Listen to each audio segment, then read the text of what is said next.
single time waster in the world of work is other people who are going nowhere with their lives and want company.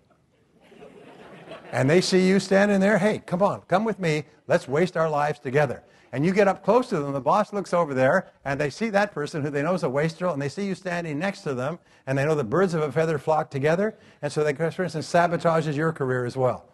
Because if you're associated with people with no future, they assume you have no future as well. Does anybody know what I'm talking about here?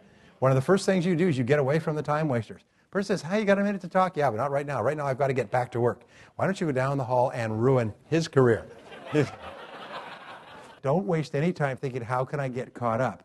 What you have to do is you have to think, how can I reallocate my time so since I can only do a few things, I do those things that make the greatest difference in my life.